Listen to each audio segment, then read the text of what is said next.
ये सवाल आपसे कह रहा है कि जो गवर्नमेंट है उसने रिड्यूस किया है चाय का दाम 15% से, इससे एक कंज्यूमर जो है 7.5 किलो अधिक चाय खरीद पाता है 425 रुपये में।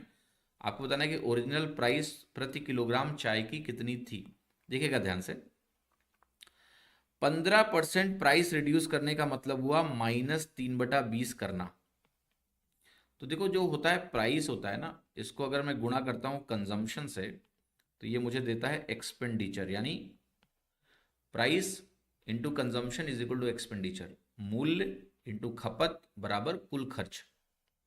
अब अगर आप प्राइस को 15% से कम कर रहे हैं तो रेशियो के टर्म में मैं बोलूंगा कि आप प्राइस को 20 से 17 कर रहे हैं। ये हो गया 15% कम करना। कंजम्पशन क्या होता है, 17 से 20 करना। अगर ऐसा आपने किया तो ये सेम रहेगा, ओवरऑल जो खर्च है वो नहीं चेंज होगा। सवाल में बोला कि ओवरऑल खर्च तो भाई 425 रुपये ही है, फिक्स है। तो मैंने कहा अगर आप प्राइस को 20 से 17 करेंगे तो कंजम्पशन को आप 17 से 20 कर दीजिए।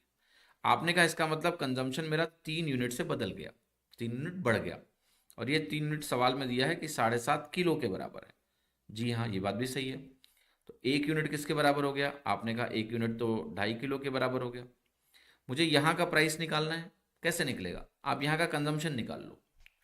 तो प्राइस कैसे निकलता है, प्राइस होता है कि जो टोटल एक्सपेंडिचर है ना, इसको मैं कंजम्पशन से डिवाइड कर दूं तो प्राइस निकल जाएगा।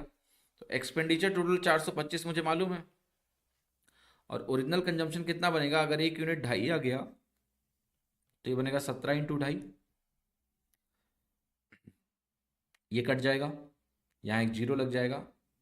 25 से अगर आप इसको काटेंगे तो ये 25 × 17 है, 25 × 17 425 होता है, क्योंकि 25 × 16 400 होता है, ये सभी को ध्यान होना चाहिए।